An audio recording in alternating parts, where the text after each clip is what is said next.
كل الشكر والتقدير لك وضيوفك الكرام. مشاهدينا الكرام، لكم تحياتي مع بداية الشوط الثاني، وهذا اللقاء الكبير بين فريق النور السعودي والغرافة القطري، واللي انتهى الشوط الأول بالتعادل. حبايب، ضاعت فرص كثيرة والحراس قاموا بدور كبير وأداء جميل الحقيقة، ولكن خسرنا طبعا جهود لاعب مهم طبعا من فريق الغرافة اللي هو كابتن اللي هو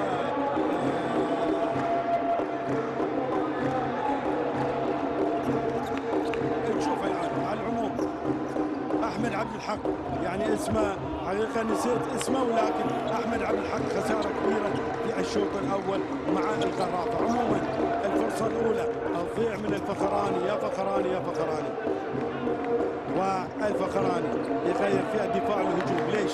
لأنه عنده إيقاف مرتين، أي خطأ ممكن يخسر الفخراني. لذلك طبعا تعليمات واضحة من كابتن شوقي في الشوط الثاني، لأنه ما يعتمد على الفخراني في الدفاع، يبدله وينزل ريان في الدفاع، لكن ما زال الدفاع مفتوح. والمحاولات من النور لإحراز هدف التقدم في أول هجمة من الشوط الثاني، والمحاولة عن طريق خداع جميل ومرور سهل. كريستيان، مش كريستيان، شميلة، برافو، لعبة جميلة الحقيقة. ليش؟ لأن فيها خداع، فيها خداع تمرير، وفيها خداع طبعا بالاختراق والتصويب، وخبرة واضحة طبعا مع ديفيد شبيلر اللي صوب وسجل الهدف الأول في الشوط الثاني 15-14. أتمنى من الغرافة أنه يسكر دفاعه شوي، ما يعطي هالفرص السهلة للاختراق، وغالبية الأهداف اللي تم تسجيلها وفيها إيقاف دقيقتين على مهدي السالم للمرة الثانية، والدفعة موجودة من مهدي السالم بالفعل، والضربة موجودة أيضا، يعني دفع لاعب وسطر لاعب، وفي النهاية عنده احتجاج بأني أنا ما سويت شيء. مهدي السالم للمرة الثانية إيقاف، مرة في الشوط الأول والحين المرة الثانية. إذن أعتقد أنه يخسر جهوده في الدفاع، خصوصا أنه يدافع في النص، موقع خطير جدا. تلعب المحاولة بهدوء، يا برافو، تصويبة عرضية حلوة، السكي، برافو السكي، ينزل بها وفجوة واختراق. لاحظ معي هذا من اختراق، لذلك لابد هذه اللي يركز عليها طبعا أفراد فريق الغرافة، اللي هو التصويب من خلال اختراق وليس من قدام الدفاع، لأن الدفاع يغلق زاوية ومناف ياخذ زاوية. عملية سهلة لصد الكرات مع طبعا الحارس العملاق مناف السعيد. تلعب الكرة وتقاطعت كريستيان، مقطوعة، برافو اسلام، العبها يا اسلام، في عندك لاعب يا استكي، خطأ طبعا، خطأ، الكرة لمست رجل استكي. حرام الفرص هذه تضيع، مباراة مهمة قوية، يفترض ان كل كرة نستلمها فورا نختار الجهة المناسبة للتمرير. الكرة اللي لمست بالفعل، شوف كعب السكي،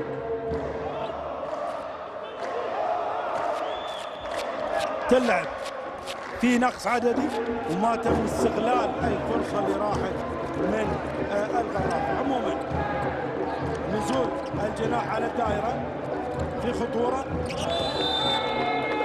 برافو حمد ودعا له، برافو. محاولة طبعا من أحمد، من جعفر عبد القادر اللي يستعين به طبعا المدرب طاهر في الشوط الثاني. كريستيان 4 خطوات، 4 خطوات بالفعل، 4 خطوات، وبهدوء الآن المفروض، ولكن السكي متسرع.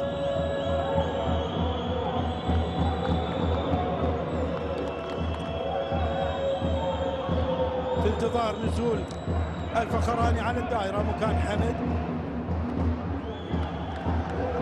ونشوف لاعبين النور والتنظيم الدفاعي ايضا. 6-0 نفس النظام الدفاعي، وتمررت وتصوبت، برافو، برافو البيشي، برافو، برافو يا شباب، تصويبه حلوه من فهد البيشي من الجناح. شوف ارتقاء وكانت الدفعة موجودة، هذه لازم ينتبه لها الحكم وفيها إيقاف.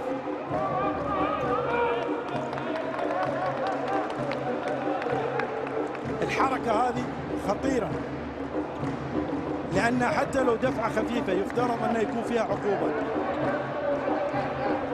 وفي تعليمات شديدة من الاتحاد الدولي بالنسبة لهذه طبعا الحركات من الأجنحة أثناء صعود اللاعب في الهواء الجناح. أي دفعة فيها خطورة. الكرة تروح ترجع لصالح النور.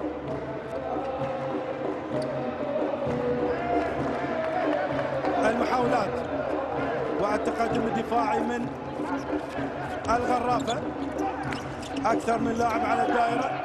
جعفر عبد القادر تمررت وتصويبة أرضية وهدف. لاعب متمكن حسن غزوي في مركزه، أي كرة بهدف. صعبة على محسن، أرضية.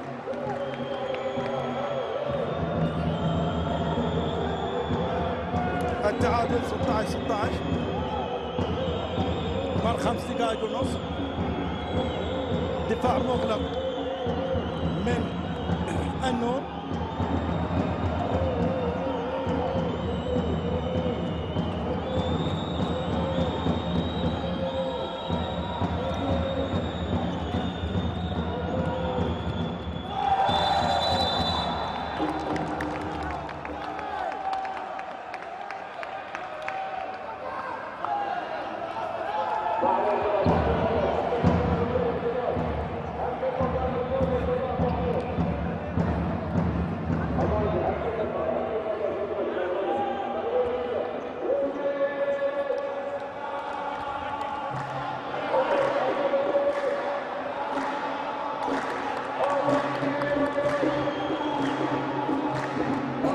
اسلام، طبعا اسلام بيصوب بعد دخول المدافع رمية 7 امتار، والمحاولة الان من اسلام. معلش ضايعة.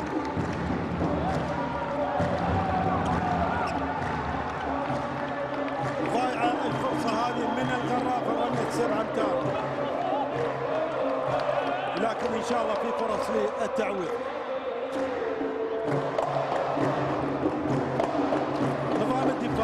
يتغير من الغرافة 5-1، ولكن ما زال في تقدم. انا شفت اشارة حمد الهاجري بالرجوع، ولكن في تقدم الان والبحث عن لاعب الدار، ولكن هذا اللاعب الخطير لابد يكون في تقدم عليه يا ريان.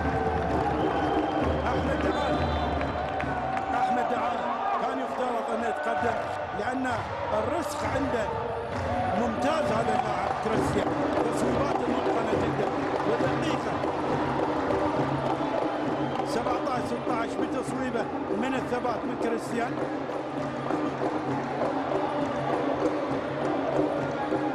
نشوف البيشي على الدائره، فخراني، السكي، فخراني، وفخراني في المرمى. برافو برافو السكي، تفكير جميل وتكتيك جميل ونزول. شوف شوف شوف لعبها حلوة. وطبعا كان داخل الدائرة مهدي السالم، ورمية 7 امتار مستحقة للمرة الثانية، ولكن ان شاء الله ما تضيع. ريان بيصوب، تصويبة حلوة برافو، تصويبة عرضية جميلة وصعبة على مناف، ويسجل منها هدف. التعادل 17-17. المفروض التركيز على منتصف دفاع النور، وصدقوني في إمكانية، ولكن ما زلت أنا أقول أن الدفاع المتقدم هذا غير مجدي ومتعب لأفراد فريق الغرافة، لأن هم السبعة اللي في الملعب، ما في ذاك البديل اللي ممكن يساعد غير حمد، واختراق سهل، دفاع مفتوح، واي خداع معناته في مشكله. لاحظ معي تم خداع اسلام ومر، وطبعا كريستيان لاحظ خداع اسلام ومر وما في حد. طبعا تغطيه صعبه لان فراغات كبيره، فراغات كبيره في دفاع تجيد اللعب واحد ضد واحد. مهدي السالم، كريستيان، وجعفر عبد القادر. فلذلك الدفاع المغلق في نظري الى الان هو الافضل لصالح طبعا الغرافه. عموما الكره ضائعه ترجع للغرافه. الفخراني حاول، لاحظ معي. عموما كان متوقع الفخراني انه يحصل على رمية 7 امتار، ولكن ارجعت الكرة والمحاولات. السكي محاولة تمرير، كان مفترض تمرير لمين؟ لدعالة، لأن دفاع دعالة هو اللي غطى على الفخراني. إيقاف دقيقتين. للمرة الثانية هشام، لا هشام مرة واحدة، مهدي عنده مرتين، هشام مرة واحدة. شوف الآن الدفاع، دفاع الجناح كان مغطي على الفخراني، يفترض أن تروح الكرة لدعالة. عموما في أخطاء دفاعية، ولكن ما في طبعا الاستفادة منها من أفراد فريق الغرافة بشكل سليم. السكي وخطأ هجومي، السكي وخطأ هجومي.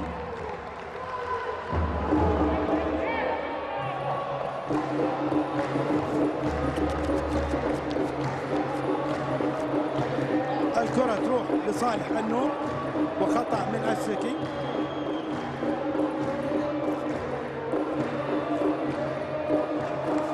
تفكير السكي انه طبعا يخترق الدفاع، ولكن كان في تغطية. محاولات النقص العددي موجود مع النور، لذلك في دفاع متقدم، ويفترض طبعا انه يكون في فاولات. وقف الهجمة ولا تعطي فرصة للكرة انها تلف اكثر من مرة ومرتين وثلاث. شوف الخداعات، شوف طبعا الخداع اللي التحركات الجميلة الحقيقة من كريستيان. لاعب مبدع الحقيقة كريستيان اشبيلر، هذا اللاعب مهارات عالية. صوب، لكن برافو يوسف بدر اذا يصدها. تروح الكرة لصالح الغرافة. يلا يا يوسف، يلا يا شباب. محاولات، في خطأ. اذا حمد يرتكب مخالفة بمسكة طبعا دفاع النور. نشوف مع بعض الخطأ.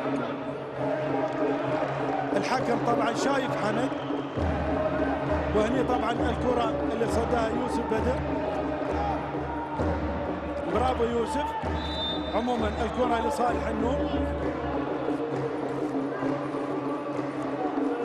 الهجمة راحت، المفروض الآن التركيز خلاص، ما نشتت انتباهنا. يفترض أنه يكون الفريق يرجع مرة ثانية ويركز في الدفاع.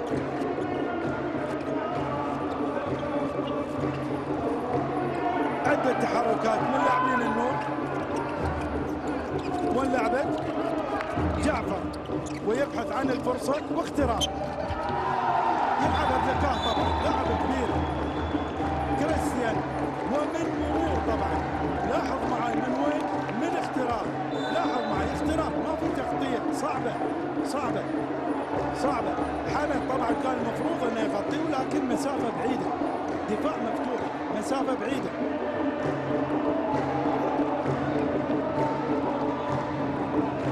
بدأ يزيد الفرق، فرق هدفين الآن في دقيقة 13. إسلام محاولة، ولكن فيها رمية حرة. تغطية دفاعية موجودة. مر 13 دقيقة وأفضلية لصالح النور السعودي. اللعب السكي وبيصوبها خارج المرمى تماما، وانفراد، وطبعا يلعبها الذكاء. انفراد عبد الله مهدي من هجمه مرتده، ويسجل منها الهدف 20، فرق 3 أهداف في الدقيقه 14 الشوط الثاني.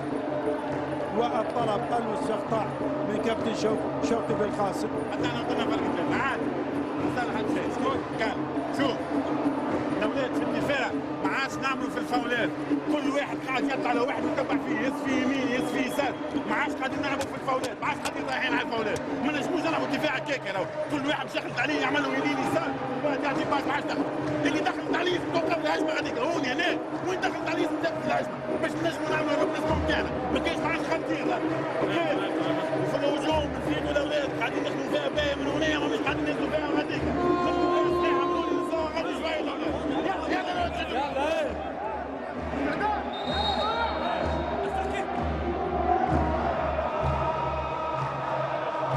تعليمات كابتن شوقي لافراد فريق الغرافه، وطبعا التركيز على الدفاع بان ما تعطي فرصه لعده تمريرات، يفترض تعمل فاول، وهذا الكلام اللي قلناه طبعا.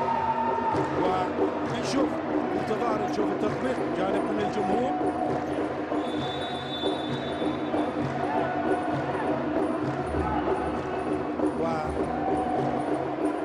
واستئناف اللعب الان.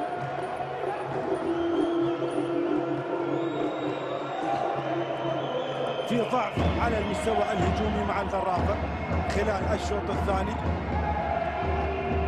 تلعب الزكي وزياده عدديه والبيشي في المرمى. برافو برافو، فرصه جميله، فرصه جميله طبعا وفي المرمى، وهدف لصالح الغرافه.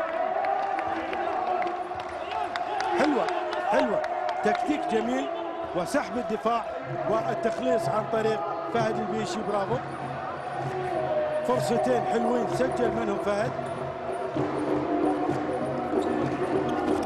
كريستيان تلعب، المحاولات من النور ودائما التمريرات والبحث عن الاختراق والفرصة السهلة لمجابهة حارس مرمى الغرافة. كان ممكن فيها كارت احمر على الفخراني.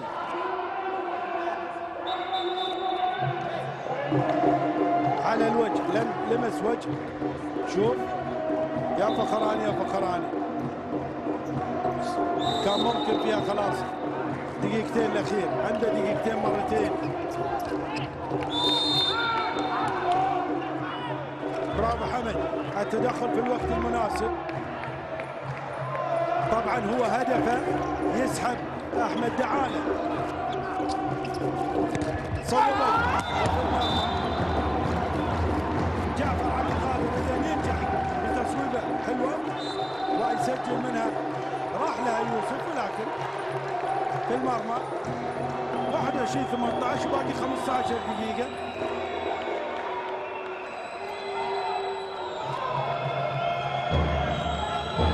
التقاطعات والمحاولات من افراد فريق الغرافه. اسلام الزكي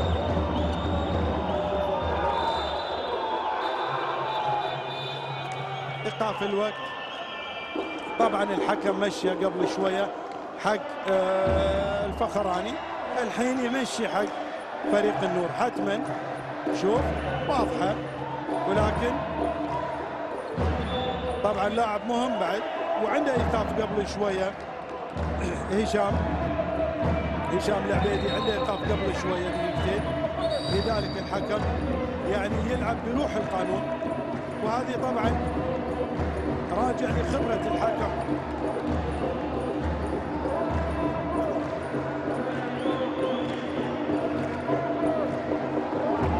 وانذار على موسى الكواري، وانذار يا موسى، ما في داعي تتنرفز، ما في داعي. انذار اداري على موسى الكواري. طبعا مدير الفريق يفترض انه يكون هادي، ممكن المدرب شوي يتنرفز، لكن مدير الفريق يفترض انه هو يكون اهدى واحد ويركز على ان ما اي واحد من البنش ما يحصل على اي انذار. ولعبه جميله وحلوه حلوه حلوه من اداء فريق الغرافه، عده تمريرات حلوه وريان في المرمى بمهاره جميله عاليه. شوفها معاي، مخادعه طبعا، و من الاهداف الصعبه جدا، لانه هاجمه طبعا مناف وما اعطاه فرصه وسكر عليه الزوايا، ولكن رماها مسافه بعيده، ولكن مبرومه حلوه دقيقه في المرمى. وبرافو برافو الريان، برافو ريان وبرافو الغرافه. الى الان قاعدين يحاولون طبعا، وتصويبات متقنه هذا اللاعب. صدقوني هو الوحيد اللي يحتاج للدفاع المتقدم، انما الباقي يفترض انه يكون في تغطيه. عموما انلعبت وفي المرمى بتصويبه حلوه من كريستيان، فقط كريستيان يفترض على 9 واحد يقابله، اما الباقي الكل قاعد يحاول في الاختراقات. انلعبت فيها طبعا رميه حره، واضحه ان فيها رميه حره. عموما تسويبه كانت من اسلام من موقع صعب، كان يفترض طبعا انه هو ياخذ رميه حره. جماهير النور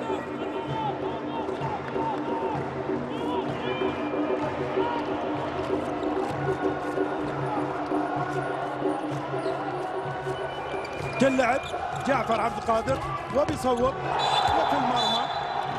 وفي المرمى بدأ الآن طبعا. شوف معاي من فجوة هي من على تقريبا 8 أمتار، ومن فجوة كبيرة في دفاع الغرافة، وتصويبه في الزاوية البعيدة.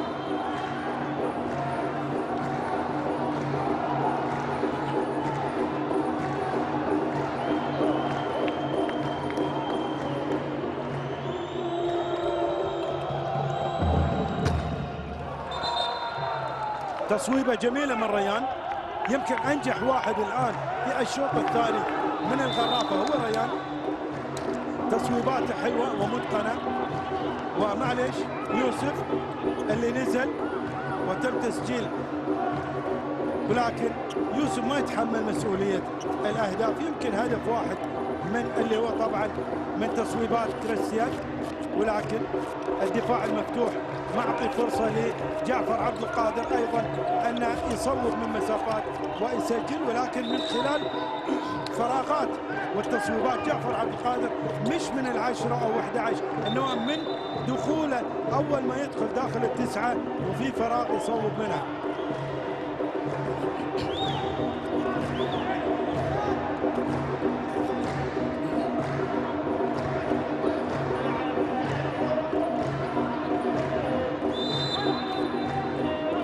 رمية حرة فخراني، ويطالب طبعا بدخول خاطئ تلعب، ولكن فيها رمية 7 أمتار، دخول دعالة داخل منطقة 6 أمتار، ما في نقاش يا فخراني. أنت آخر واحد من يتكلم، المفروض عندك دقيقتين مرتين يا فخراني. خلاص الحكم عطى قراره، انتهى كل شيء.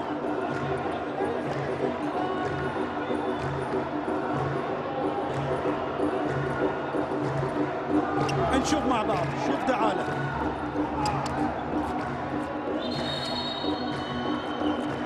اي لمس من الدفاع خط الدائرة اذا فيها رمية جزاء. ايقاف دقيقتين موسى، والنرفزة واضحة طبعا على دكة احتياط الجهاز الفني والاداري غرافة. والى الان ما راح يبعد فريق النور، يفترض ان يكون في هدوء ويركزون ويهدون الفريق.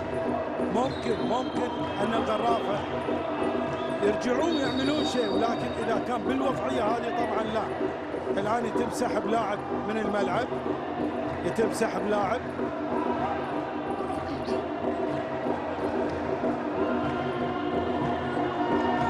موسى كارت احمر.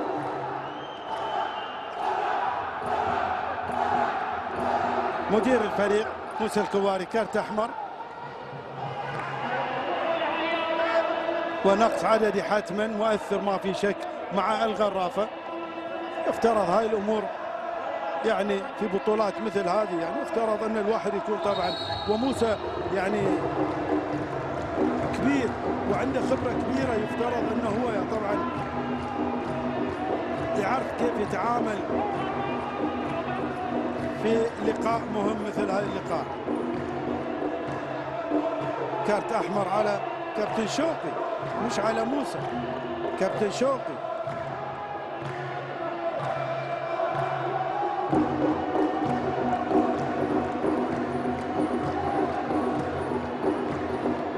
إذا إيقاف كابتن شوقي بالقاسم بالبطاقة الحمراء وخروجه من الملعب طبعا.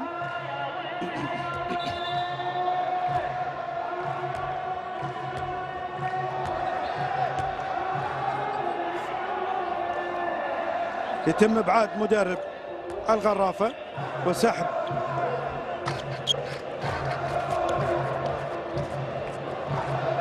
يعني اكثر من لاعب. لاحظ معي طبعا لان الانذار الثاني كان على موسى، الانذار الثاني كان على موسى وتم سحب لاعب، والان طبعا كرت الاحمر لشوقي بالقاسم. بالاضافه الى هذا ايضا يتم سحب لاعب.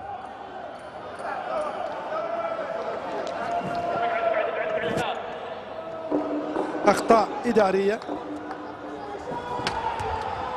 اثنين من اللعيبه عندهم ايقاف من الغرافه بسبب طبعا النرفزه والشد العصبي ورميه ال7 امتار.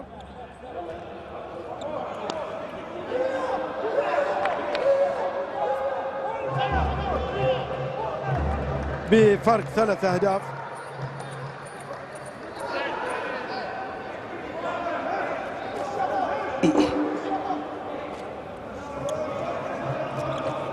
العصبية ما تفيد أبدا، افترض يكون في هدوء، ما زال في وقت واحنا نلعب في دقيقة 20.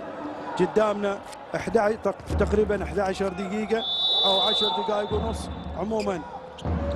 تصويبة وفي المرمى ويزيد الفرق الآن إلى فرق 4 أهداف. النور السعودي بطبعا عطاء متوازن الحقيقة في الدفاع والهجوم.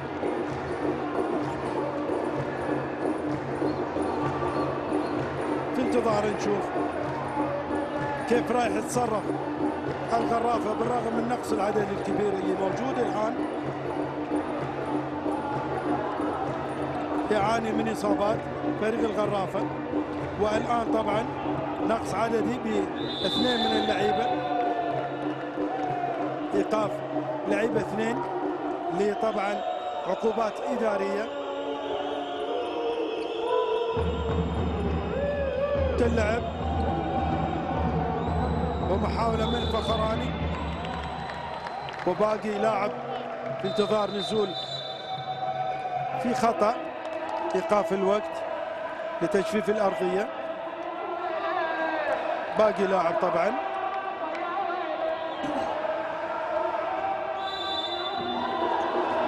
انلعبت الكرة والمحاولات وخلفية ولكن مقطوعة وانفراد والتصويبة من حسن غزوي ويزيد الفرق الآن إلى فرق 5 أهداف. باقي تقريبا 9 دقائق. المهمة أصبحت صعبة.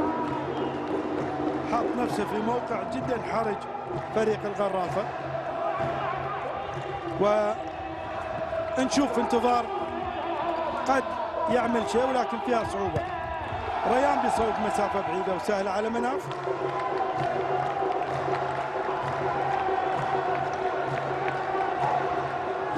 يتم الصد، شوف معاي، يتم الصد والكرة لصالح النور. أفضلية واضحة طبعا. تركيز عالي من لاعبين النور السعودي وبهدوء. الآن شوف مركزين هاديين وتمريرات وتعليمات وماخذين وقتهم في الهجوم وعارفين كيف يتعاملون. خطأ، الكرة لمست رجل الفخراني.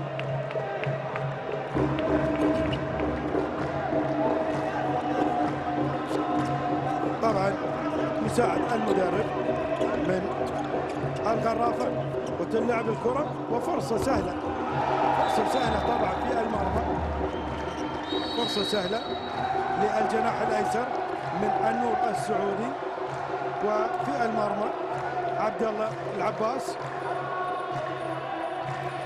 طلب الوقت المستقطع من مسافه بعيده، طبعا هو قاعد يتكلم معهم كابتن شوقي. بس في تايم، والله في تايم، نزل 8 دقائق، نزل 8 دقائق. اوكي ما نرميوش رواحنا بالطريقه هذه يا فهد، يا فهد ما نقطعوش الكره، بس نضغطوا هكا هو من غير ما نقطعوا الكره.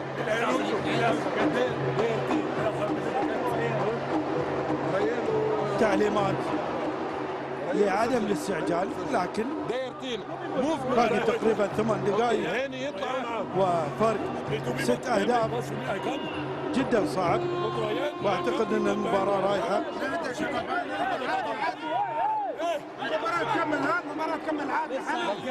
تاثر الغرافه طبعا باصابه احمد عبد الحق، وطبعا ومن قبل عنده اصابات الصانعي ووسام، يعني مش محظوظ حقيقه فريق الغرافه في هذه البطوله ابدا.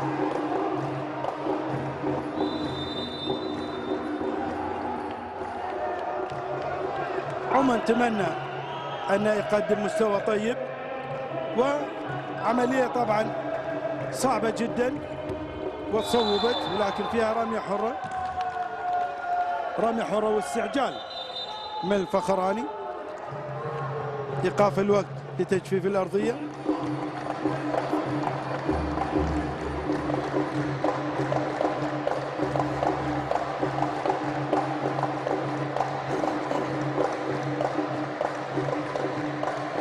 أصبحت مهمة الغرافة صعبة وأفضلية واضحة طبعا.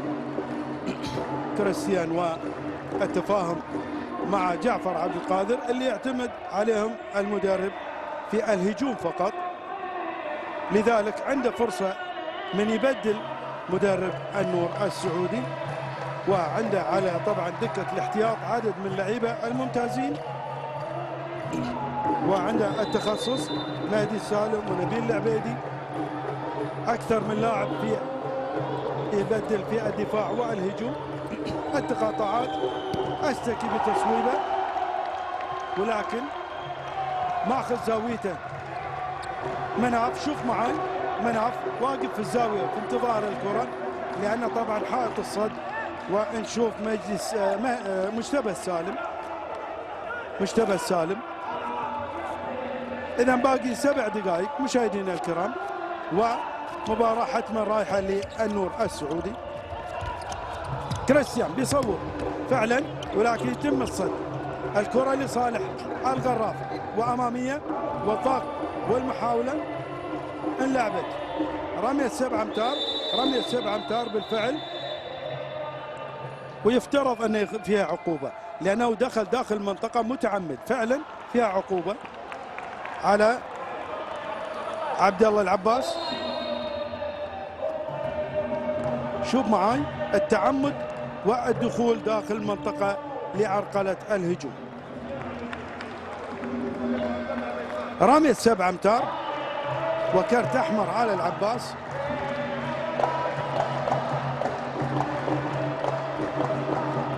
كرت أحمر لأن عنده طبعا مرتين دقيقتين والتصويبه، ولكن مع الاسف خارج المرمى. طبعا اول نزول للحارس المصري، لاحظ معاي اللي نازل في هذه الدقيقه كريم هنداوي، اللي طبعا ما شفناه خلال المباريات اللي راحت ونزل الان. هذا كريم هنداوي، والكرة خارج المرمى. عموما في انتظار نشوف والتصويبه، ولكن فيها رمية حرة. خسارة لممثلينا اليوم الاخويا، وهزيمة من النجمة. والان طبعا الى الان الغرافة، وصعب اني انا اقدر اقول ان الغرافة رايح يعمل شيء امام النور اللي مسجل افضليه على كل المستويات، سواء في الدفاع سواء في الهجوم، فاست بريكات وتوزيع المهام والتسجيل من كل المراكز. حقيقة كل لاعبين النور السعودي في هذا اللقاء قايمين بالدور المطلوب. في رمية حرة حمد الهاجري،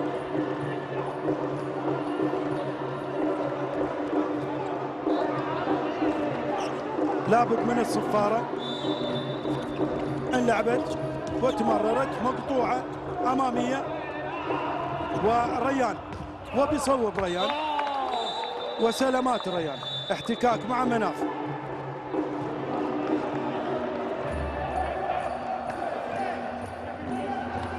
حاشت رجله في القائم، شوف معاي الرجل اليمنى، شوف سلامات سلامات سلامات سلامات،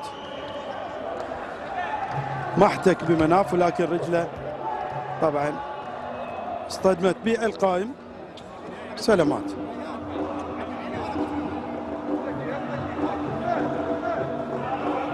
اخراج الريان للاسعاف، ان شاء الله تكون اصابه سهله ويرجع يكمل. 6 أهداف سجلهم هذا اللاعب المبدع ريان العريمي، يعني الحقيقه مو محظوظ يا كابتن يا شوقي، هذا اللي اقدر اقول لك، الحظ عاندك في هذه البطوله، معليش.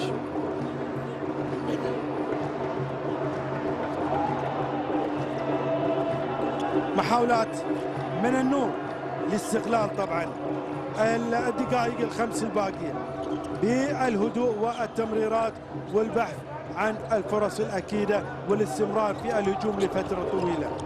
شوف معاي مش مستعجلين ابدا، وانلعبت وعن طريق الخطا وانفراد، والسكي يصوب ولكن بدون تركيز، في مجهود عالي، والكره شوف معاي طبعا ما في تركيز. المجهود اللي بذلوه طبعا التعب واضح، لان اللعيبه افقدوا التركيز من المجهود الكبير اللي بذلوه خلال هذا اللقاء. هم 6 لعيبه في الملعب وحارس ومجهود كبير الحقيقه، ما نلومهم. مباراه صعبه وبطوله صعبه الحقيقه، وخسائر كبيره مع افراد فريق الغرافه.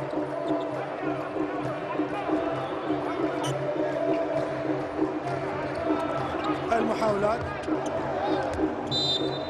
رمية حرة، تدخل دفاعي من فهد البيشي. شوقي طبعا يحاول يعطي ارشادات من خارج، من على طبعا مسافة بعيدة حتى ما يخلون المدرب يكون على مسافة قريبة ورا البنش، لا لازم يطلع كذا مدى، يعني يبعد شوية على اساس الفريق ما يستفيد منه، لكن في مساعد موجود، لكن وضع صعب جدا الحقيقة. فرق 5 أهداف.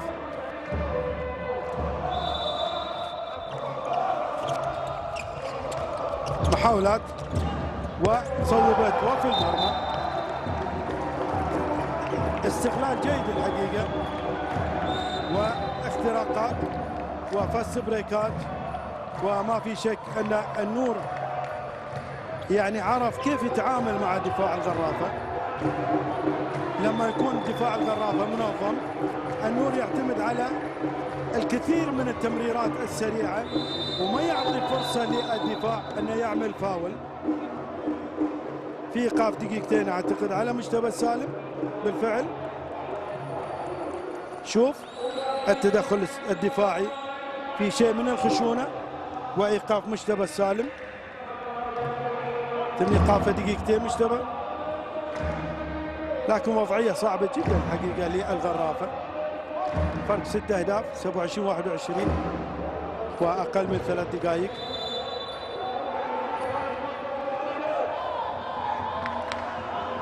يتعب النور في الدفاع ويهدي نفسه في الهجوم. اختراق فيها رمية جزاء والمفروض فيها إيقاف بالفعل، فيها إيقاف دقيقتين، فيها إيقاف دقيقتين على عبد الله الحماد، شوف معاي عبد الله الحماد، ما في تهاون ابدا، يتم ايقاف عبد الله الحماد ايضا، يعني بنقص 2 من لعيبه النور. هل الغرافه خلال 2.5 دقيقة يقدر يعمل شيء؟ صعب جدا، فرق 6 أهداف. طبعا الان لازم باذن الله يسجل فهد البيشي الهدف ويلعب دفاع متقدم. الان دفاع متقدم 5 أهداف في خلال 2.5 دقيقة يمكن، ولكن فيها صعوبه، فيها صعوبه. 4 لعيبه من النور في الملعب، يفترض ما في فاولات، ما يرتكب فاولات ويعطي فرصه لتدوير الكره، ولكن ما يخلي يقرب من خط ال9 أمتار. فيها رميه حره، مش راضي طبعا، معصب كابتن شوقي معلش. الكره لصالح النور، التحرك السليم مع اللاعب المستحوذ على الكره، لازم يكون في 2 من المدافعين. شوف الان فخراني لوحده، البيشي لوحده، لا ابدا، المفروض 2 على طول مع الكره، 2 لازم تغطيه. رميه حره، الحكم رافع يده، ايقاف الوقت.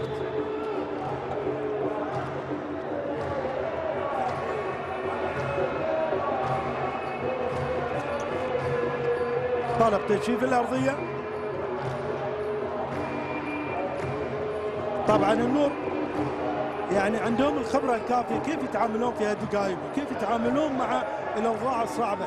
لاحظ ان الواحد فيهم ما يضغط على الدفاع، انما يعمل خداع من مسافه ويمرر قبل الفاول، والان طبعا يتعمد ياخذ فاول، خطا واماميه وانفراد، وريان بيصوب ويسجل. برافو، يسجل. باقي 4 أهداف و 1:10. التقاطعات والتحرك بدون الكرة مقطوعة. برافو حمد، إيقاف الوقت. ما في داعي للنرفزة أبدا، ما في داعي. الكرة لصالح الغرافة وكارت أحمر، واضح أن في كارت أحمر على مهدي السالم اللي طبعا احتك بقوة مع حمد، كان في خشونة واضحة.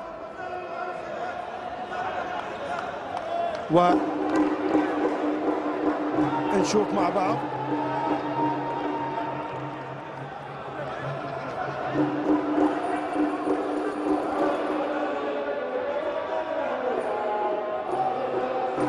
وطبعا يتم ابعاد مهدي السالم بكارت احمر ايضا، واقل من دقيقة وفرق 4 أهداف طبعا صعبة. في المرمى البيشي، برافو بيشي، من موقع جيد للتصوير، يسجل منها البيشي الهدف 24 27 24، وما في وقت كافي حتما. 4 لعيبة في الملعب من النور، والتحركات والتقاطعات من لاعبين النور، و20 ثانية فقط، إذن عملية صعبة. بالرغم من هذا النور يسجل هدف، النور يسجل هدف ويزيد الفرق الآن 28 24. خلاص مبروك، ألف مبروك، وثواني والمباراة منتهية لصالح النور، ونقول مبروك ألف مبروك للنور. وهارد لك الحقيقة حظ غير موفق مع الغرافة في هذا اللقاء. ومشاهدينا الكرام طبعا الآن نترك للاستوديو التحليلي لتحليل مجريات هذا اللقاء اللي دار بين الغرافة والنور، ولكم تحياتي معلقكم رضا موسى الحاج، وإلى اللقاء.